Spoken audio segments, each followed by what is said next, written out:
तो आज हम विद्युत धारा को पढ़ेंगे। तो विद्युत धारा पढ़ने से पहले हम आवेश के बारे में जानते हैं कि आवेश क्या होता है। तो आप हेडिंग लगा लीजिएगा आवेश। तो आवेश क्या होता है? तो आवेश को समझने से पहले आपको यह समझना पड़ेगा कि पदार्थ में जो मूल कण होते हैं वो क्या क्या होते हैं। तो पदार्थ के, आपको सभी को पता है कि पदार्थ के 3 मूल कण होते हैं मेनली। तो पदार्थ के कितने मूल कण होते हैं? 3। पदार्थ के 3 मूल कण। तो उसमें हमें पता है पहला होता है क्या? इलेक्ट्रॉन, दूसरा प्रोटॉन और तीसरा न्यूट्रॉन। इलेक्ट्रॉन, प्रोटॉन और न्यूट्रॉन। तो आप सभी को पता है इलेक्ट्रॉन पर ऋण आवेश होता है, प्रोटॉन पर प्लस आवेश होता है और न्यूट्रॉन पर शून्य आवेश होता है, या कह सकते हो 0 आवेश होता है। ठीक है। तो अब आवेश क्या है? परमाणुओं से मिलकर बना होता है। प्रत्येक पदार्थ परमाणुओं से मिलकर बना होता है। परमाणुओं से मिलकर बना होता है। परमाणु कहने का मतलब है परमाणु में क्या है? Electron, proton, neutron. तो किसी पदार्थ में इलेक्ट्रॉनों की कमी या वृद्धि के कारण एक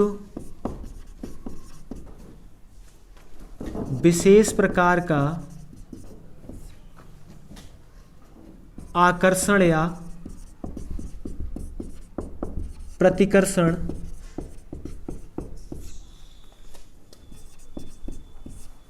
बल का प्रभाव उत्पन्न हो जाता है। प्रभाव उत्पन्न हो जाता है। पदार्थ के इस गुण को आवेश कहते हैं। क्या कहते हैं? आवेश कहते हैं। मतलब आवेश के कारण ही क्या होता है? किसी पदार्थ में आकर्षण या प्रतिकर्षण का गुण उत्पन्न हो जाता है। ठीक है। यदि कोई वस्तु आकर्षित या प्रतिकर्षित कर रही है तो इसका मतलब उसमें क्या है? आवेश है। ठीक है। तो आप लिख लें इसको।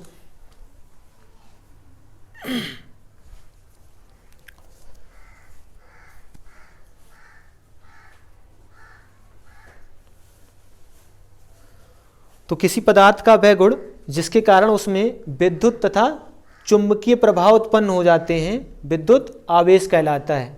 तो विद्युत आवेश को हम किससे प्रदर्शित करते हैं? तो विद्युत आवेश को Q से प्रदर्शित करते हैं।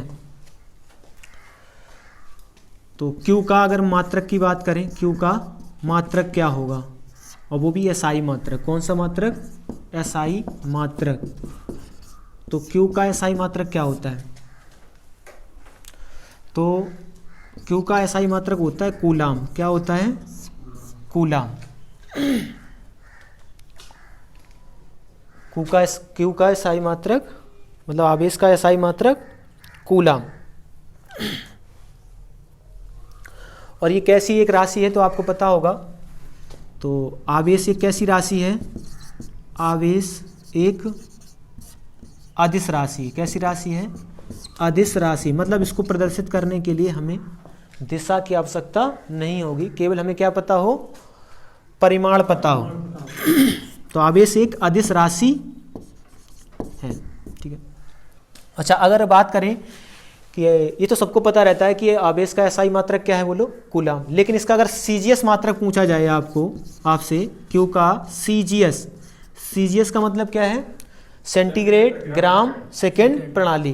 तो ये ज़्यादातर फ्रांस में यूज होती है। तो Q का CGS मात्रक क्या होगा? कोई बताएगा क्या होता है? मीटर प्रति बट गधों। Q का CGS मात्रक जो होता है वो होता है स्टेट कूलाम। क्या होता है? State coulomb. याद रखना है, सबको ये पता रहता है बट यहाँ बच्चा फंस जाता है। तो आपको याद रखना है क्यू का सीजीएस मात्रक क्या होगा, स्टेट कूलम, ठीक है।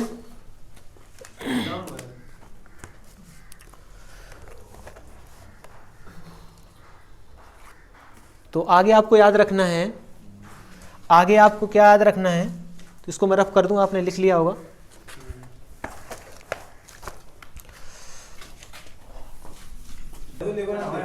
तो सब चल जाएगा। तो लिखोगे क्या आगे, तो एक फार्मूला आपको याद रखना है, Q बराबर एन ई। Q बराबर क्या होता है, एन ई, जहां आपको याद रखना है एन क्या है, इलेक्ट्रॉनों की संख्या, इलेक्ट्रॉनों की संख्या, और ई क्या है, इलेक्ट्रॉन पर आवेश। तो ई बराबर आपको याद रखना है, इलेक्ट्रॉन पे जो आवेश होता है ई बराबर वो कितना होता है, -1.6 इंटू 10⁻⁻19 कूलाम, ठीक है, कूलाम।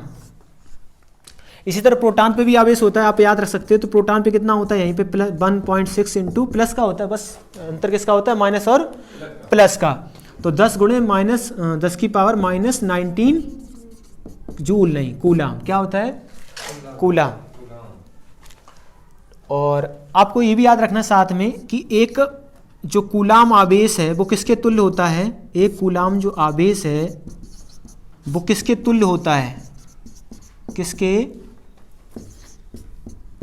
तुल्य होता है,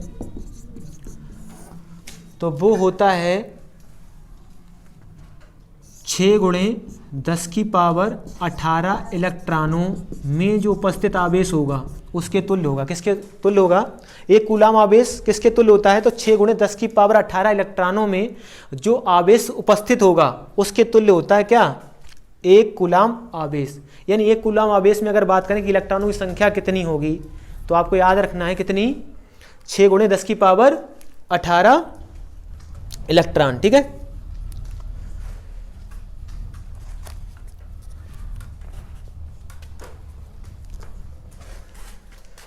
लिख लिया।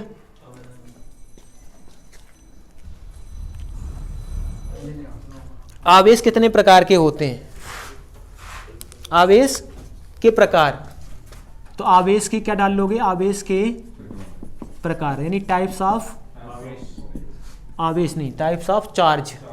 तो चार्ज के कितने प्रकार होते हैं, तो 2 प्रकार होते हैं। पहला एक होता है धनावेश और दूसरा ऋणावेश, ऋणावेश, ठीक है।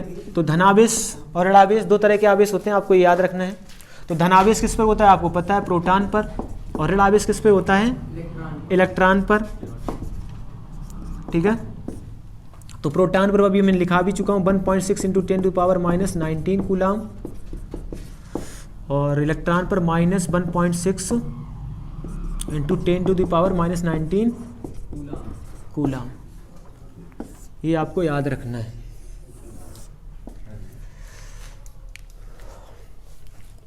अब इसी के साथ आपको याद रखना है कि बताओगे आप, प्रोटॉन की खोज किसने करी थी, प्रोटॉन की खोज किसने करी थी, रदर। वैसे प्रोटॉन की खोज का अगर श्रेय जाता है तो गोल्डस्टीन याद रखने हैं, गोल्डस्टीन, बट ज़्यादातर ऑप्शन में अगर आपको पहले गोल्डस्टीन दिखाई देता है तो पहले आप ये लगाएंगे, और नहीं तो फिर रदरफोर्ड। रदरफोर्ड ने एक्चुअली नाम दिया था इसका, क्या नाम दिया था, इसका नामकरण जो किया था प्रोटॉन का, वो किसने किया था, रदरफोर्ड ने। लेकिन ऑप्शन में अगर जो हो उसके हिसाब से देख लेना है आपको। तो रदरफोर्ड हो गए। अच्छा, इलेक्ट्रॉन की खोज, इलेक्ट्रॉन की खोज किसने की थी, तो जे थॉमसन मिलेगा या जे टॉमसन मिलेगा, जो भी मिल जाए, ठीक है, थॉमसन। और अगले जो हुए थे, वेयर इज मार्कर,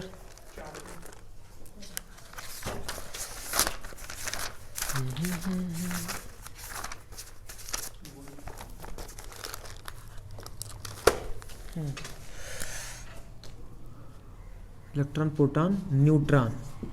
तो न्यूट्रॉन पर आवेश तो 0 होता है। न्यूट्रॉन की खोज किसने की थी, जेम्स चैडविक, ठीक है। अब आगे बात करते हैं कि ये जो प्लस आवेश या कह लो धनावेश या कह लो ऋणावेश, यानी आवेश दो प्रकार के होते हैं। तो सबसे पहले धनावेश और ऋणावेश शब्द सबसे पहले प्रयोग किसने किया था? किसने किया था? तो पहले धनावेश व ऋणावेश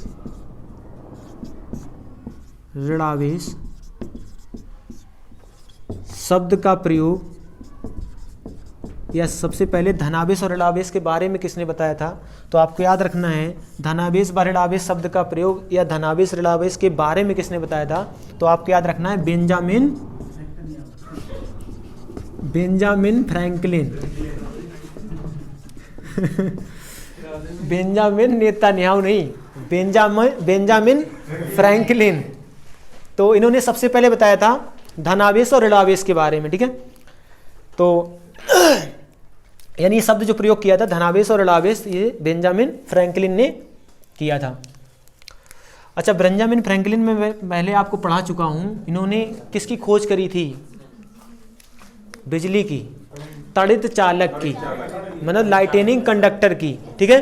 तो लाइटनिंग कंडक्टर की खोज इन्होंने की थी। तो लाइटनिंग कंडक्टर होता क्या है, इसका काम क्या होता है? जैसे आकाश में जब बिजली तड़पती है या बिजली जब गिरती है तो उसमें इसका प्रयोग किया जाता है। ये काम क्या करता है? जैसे बिजली तड़पी तो ये सीधे बिजली को जो आया वो किस में भेज देता है? अर्थ में, ज़मीन के अंदर भेज देता है। इसका फंक्शन होता है, ये क्या करता है? जो बिजली कड़कती है उसको कहाँ ट्रांसफ़र कर देता है? ज़मीन में, ठीक है, अर्थ में भेज देता है। तो ये तड़ित चालक, इसकी मतलब लिख लो यहाँ पे, चाहो तो तड़ित लिखा भी चुका हूँ मैं। तड़ित चालक की खोज किसने करी थी? तड़ित चालक या लाइटनिंग कंडक्टर तो किसने करी थी? बेंजामिन फ्रैंकलिन ने। लिख लो ये।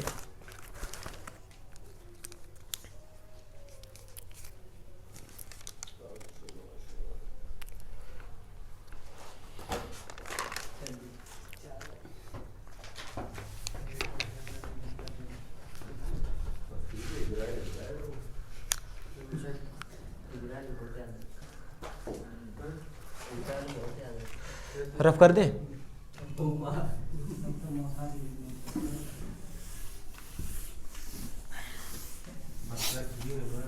आगे बात करते हैं आवेशों की जो प्रकृति होती है। जैसे आवेश पता है तुम्हें, पॉजिटिव होता है, एक नेगेटिव होता है। तो जो समान अगर एक मान लो समान आवेश है, एक हो सकता है एक पॉजिटिव हो एक नेगेटिव हो। तो समान आवेश आपको याद रखने क्या करते हैं? एक दूसरे को क्या करेंगे? समान आवेश एक दूसरे को प्रतिकर्षित करते हैं, मतलब रिपेल्स करते हैं। तो लिखोगे पहली पॉइंट क्या लिखोगे? समान आवेश एक दूसरे को प्रतिकर्षित करते हैं। क्या करते हैं? प्रतिकर्षित करते हैं, ठीक है। जैसे ये समान आवेश है तो एक दूसरे को क्या करेंगे? ये रिपेल्स करेंगे एक दूसरे, ये इधर भागेगा और ये इधर भागेगा। इसी तरह लिखोगे आगे आप नंबर 2, असमान आवेश या कह सकते हो विपरीत आवेश, ठीक है। तो असमान आवेश एक दूसरे को आकर्षित करेंगे। क्या करेंगे? आकर्षित करेंगे, मतलब अट्रैक्ट करेंगे, आकर्षित करते हैं। जैसे एक प्लस का है और दूसरा माइनस का है, तो ये क्या होगा? इनके बीच आकर्षण होगा। क्या होगा? एक दूसरे की तरफ ही आएंगे, ठीक है। तो इतना आप नोट करें।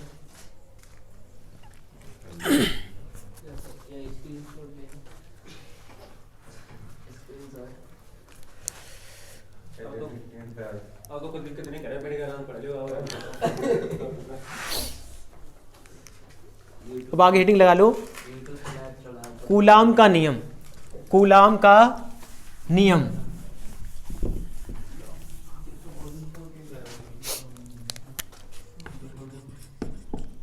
कूलाम का नियम। कूलाम का नियम क्या है? तो आपने सबने पढ़ रखा होगा, न्यूटन का गुरुत्वाकर्षण नियम पढ़ा है। तो न्यूटन का गुरुत्वाकर्षण नियम क्या होता है, एफ डायरेक्टली प्रोपोर्शनल क्या होता है, m1 m2, यानी दो मास हैं उनको कुछ दूरी पर रखा जाए, मान लो r दूरी पर रखा जाए, एक m1 है एक मास, एक m2 है, इनके बीच की डिस्टेंस r है। तो आपने पढ़ा होगा ये एक दूसरे पर क्या लगाते हैं, गुरुत्वाकर्षण बल लगाते हैं, यानी ग्रेविटेशनल फोर्स लगाते हैं, जो क्या होता है एफ जो होता है डायरेक्टली प्रोपोर्शनल होता है किसके, यानी अनुक्रमानुपाती होता है दोनों के द्रव्यमानों के गुणनफल के। और इसी तरह एफ जो होता है डायरेक्टली प्रोपोर्शनल होता है किसके, इनके बीच की डिस्टेंस के, यानी 1/r स्क्वायर के, 1/r स्क्वायर के, मतलब इन दोनों के बीच की जो दूरी है उसके वर्ग के क्या होता है, व्युत्क्रमानुपाती होता है, व्युत्क्रमानुपाती होता है। ठीक है, तो अगर यहाँ से एक फार्मूला निकालें तो क्या बनता है, एफ बराबर जी, एक कांस्टेंट आ जाता है जिसको बोलते हैं गुरुत्वाकर्षण नियतांक या सार्वत्रिक नियतांक। तो जी m1 m2 अपान r स्क्वायर। तो यहाँ से अगर एक पिंड में जीरो कर दूं, ध्यान से देखना, अगर एक मतलब किसी भी पिंड का अगर द्रव्यमान जीरो कर दूं तो उनके बीच क्या लगेगा, फोर्स लग पाएगा, नहीं लगेगा, मतलब ग्रेविटेशनल फोर्स जीरो हो जाएगा। तो मतलब फोर्स लगने के लिए क्या होना चाहिए, कुछ ना कुछ मास होना चाहिए। तो इसी तरह कूलाम का नियम क्या कहता है कि अगर दो आवेश हैं, Q1 मान लो एक Q2 है, और इनके बीच की डिस्टेंस अगर r है, तो कूलाम का नियम ये कहता है इनके बीच जो विद्युत बल लगेगा वो F डायरेक्टली प्रोपोर्शनल होगा इन दोनों आवेशों के गुणनफल के, इन दोनों आवेशों के गुणनफल के। और F ही व्युत्क्रमानुपाती होगा किसके, इनके बीच की दूरी के वर्ग के। ठीक है, तो यहाँ पे जब हम F बराबर करते हैं, जब कांस्टेंट अनुक्रमानुपाती का साइन जब हटाते हैं तो यहाँ पे कांस्टेंट K आ जाता है, और Q1 इंटू Q2 अपान r स्क्वायर। तो इसी को बोला जाता है कूलाम का नियम। तो जहाँ पे आपको याद रखना है, पहले ये आप लिख लो फिर अब आगे लिखते हैं।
मिटा दें, तो जहाँ पे आप लिख लोगे K बराबर क्या होता है, जहाँ K बराबर लिखोगे आप, जहाँ K बराबर 1/4 पाई एप्सिलॉन नॉट, जो भी बोलते हो लिख लो। तो 4 पाई एप्सिलॉन नॉट। ठीक है, तो अच्छा K का मान भी यहाँ याद रखना है, तो 9 गुणे 10 की पावर 9। अब इसका मात्रक मुझे निकालना है, तो 9 गुणे 10 की पावर 9 क्या होगा, इसका तो मात्रक चाहिए। तो आपको फार्मूला पता है क्या होता है, F बराबर K Q1 Q2 अपान r स्क्वायर। अब मुझे किसका मात्रक चाहिए, K का, तो कैसे निकाल सकते हो, K बराबर क्या हो जाएगा, F into r square upon Q1 Q2। तो यहाँ से K का मात्रक क्या निकलेगा, न्यूटन, r का मात्रक क्या होगा, metre square upon coulomb square. तो यहाँ पे आप लिख सकते हो newton metre square upon coulomb square. ठीक है, तो ये किसका मात्रक हो गया, K का। तो एक K नियतांक है, तो इसका मात्रक क्या होता है याद रखना है, newton metre square upon coulomb square. ठीक है, तो अच्छा, तो आप एक फार्मूला ये भी लिख सकते हो कि यह बराबर फार्मूला क्या बन सकता है, 1/4 pi epsilon not Q1 Q2 upon r square. आपको ये भी याद रखना है, वो उसी के इक्वल है। ठीक है, लिख लो।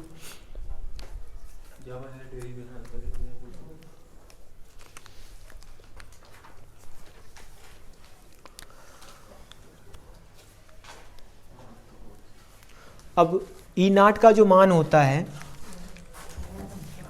मिटा दें, एप्सिलॉन नॉट, इसका मान जो होता है वो भी आपको याद रखना है।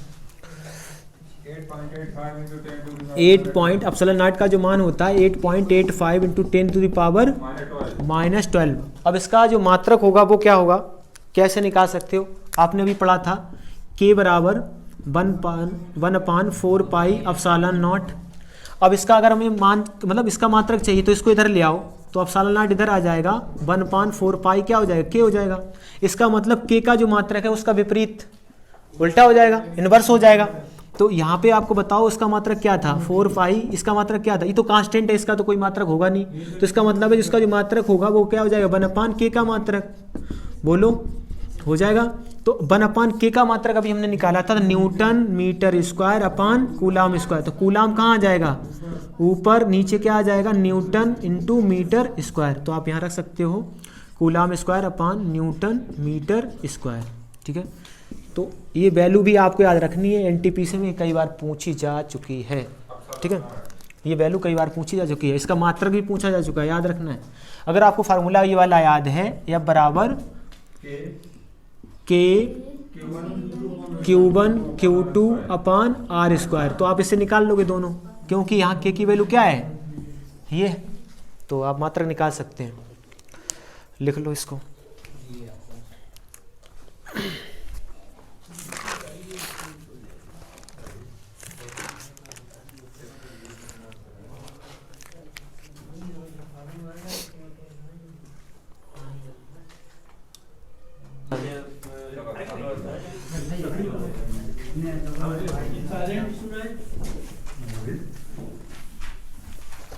अब आगे हेडिंग लगा लो, इलेक्ट्रिक डाइपोल, इलेक्ट्रिक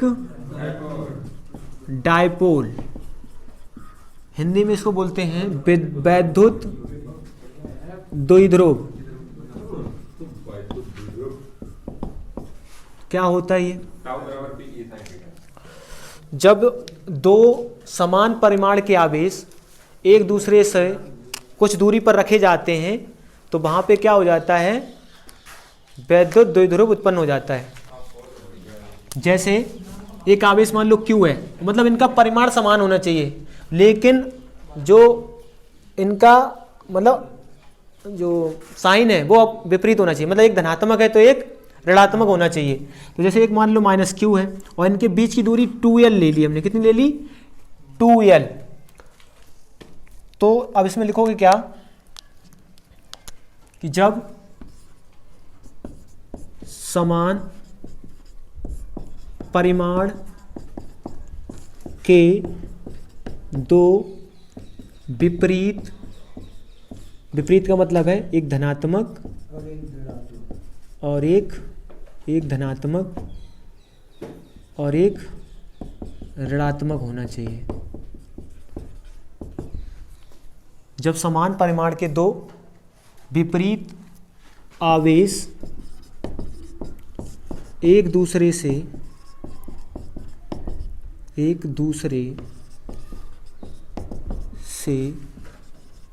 कुछ दूरी पर रखे जाते हैं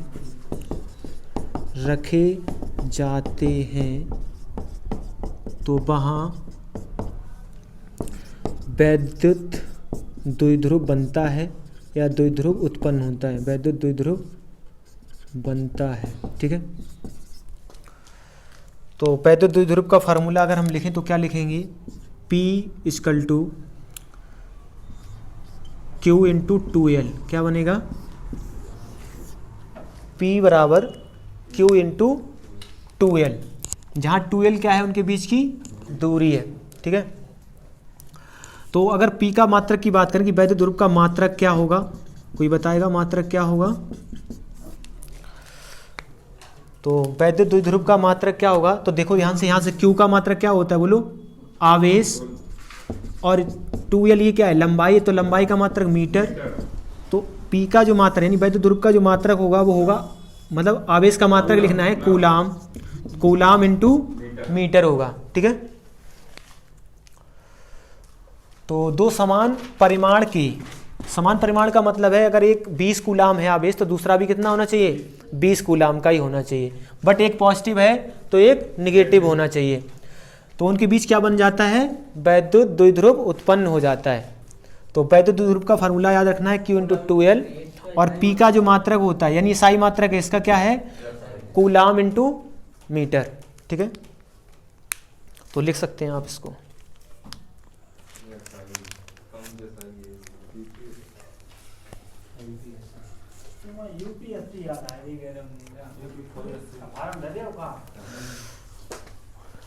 लिख लिया, मिटा दूं? तो अब डालो हेडिंग आगे इसका कि पी, अच्छा कैसी राशि है। अगर बात करें कि वैद्युत द्विध्रुव कैसी राशि है, वैद्युत द्विध्रुव ध्यान रखना है कैसी राशि है। वैद्युत द्विध्रुव एक सदिश राशि है, एक सदिश राशि है, सदिश राशि है, मतलब इसमें दिशा और परिमाण दोनों चाहिए यदि इसको हमें रिप्रेजेंट करना है।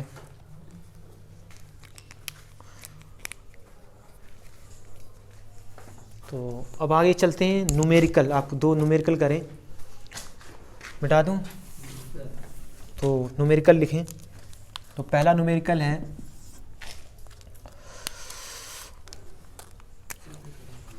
देखो, यदि दो आवेशों का मान दोगुना कर दिया जाए, यदि दो आवेशों का मान दोगुना कर दिया जाए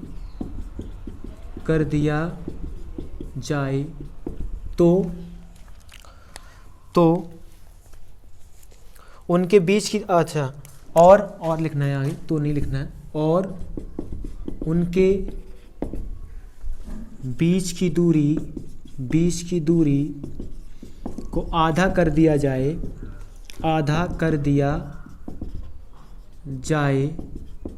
तो वैद्युत बल कितने गुना हो जाएगा, और ऑप्शन है 4 गुना, 16 गुना, ऑप्शन सी है 1/4 गुना, और ऑप्शन डी है 1/16 गुना। बताओ आंसर।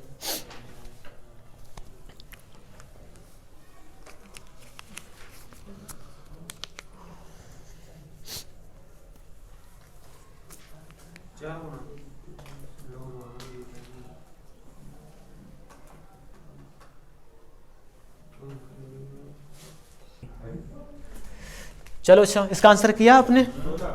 तो देखो आंसर कैसे निकालोगे, आपने फार्मूला यूज करना है। F बराबर क्या होता है, K∗1 Q2 अपान R²। अब तो K तो मेरा कांस्टेंट है, तो हमें ध्यान कहाँ देना है कि इन्होंने आवेश के मान क्या किए, दो आवेशों का मान कैसा हो गया, 2 गुना हो गया। मतलब Q1 था तो 2Q1 हो गया, और Q2 2Q2 हो गया, और जो डिस्टेंस थी वो R/2 हो चुकी है। तो यहाँ जब डालोगे तो F बराबर क्या हो जाएगा, K∗1 तो 2Q1 हो जाएगा, Q2 2Q2 हो जाएगा, और डिस्टेंस क्या हो जाएगी इसके बीच की, R/2 हो जाएगी, और इसका होल स्क्वायर हो जाएगा। तो K इंटू यहाँ से क्या निकलेगा, 4Q1 Q2, और नीचे क्या निकलेगा, R²/4। 4 ऊपर आ जाएगा तो 4 चौक 16 हो जाएगा, 4 चौक यहाँ लिखता हूँ, 4 चौक 16 इंटू K∗1 Q2 अपान R², यही हो जाएगा। तो अब इसकी जगह हम क्या रख सकते हैं, उठा के बोलो, 16 इंटू पहले क्या रख सकते हैं, F, यानी पहले का जो वैद्युत बल था उसका अब कितना हो जाएगा, 16 गुना हो जाएगा। ठीक है, यानी पहले वाला अगर 1 रहा होगा तो अब कितना हो जाएगा, 16 हो जाएगा। तो यहाँ कितना हो गया, 16 गुना। इसको आप डायरेक्ट भी कर सकते थे, आपको पता है F डायरेक्टली प्रोपोर्शनल किसके, Q1 Q2 के, और F डायरेक्टली प्रोपोर्शनल किसके, 1/R के।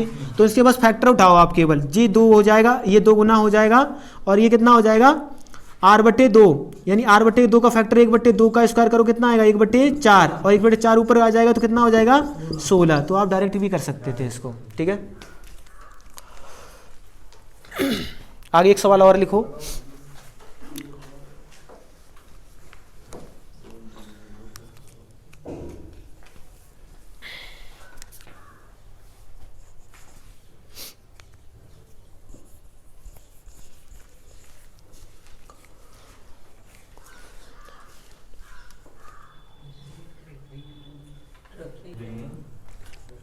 चलो अगला सवाल लिखो।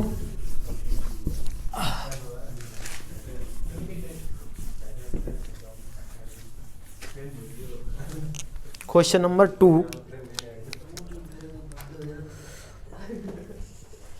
लिखोगे क्वेश्चन नंबर 2, जब 20 कूलाम आवेश के जब 20 कूलाम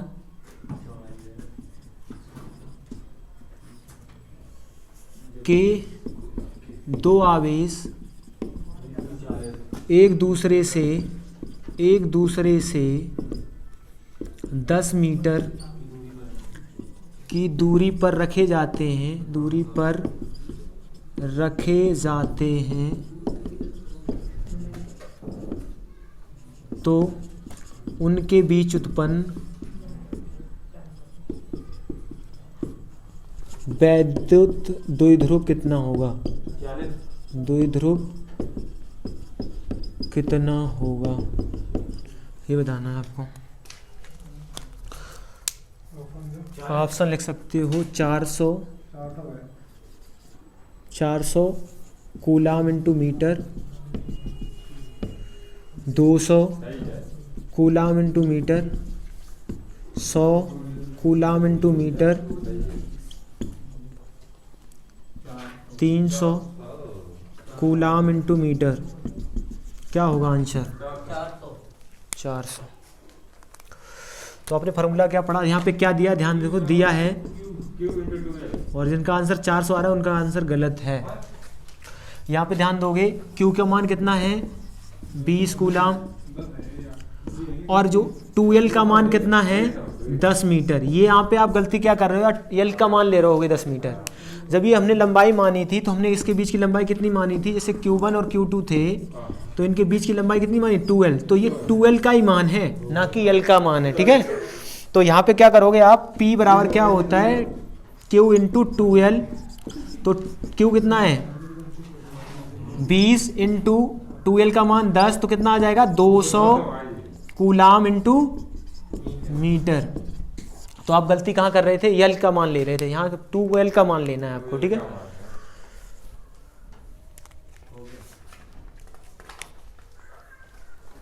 चलो अब इतना ही रखो आज।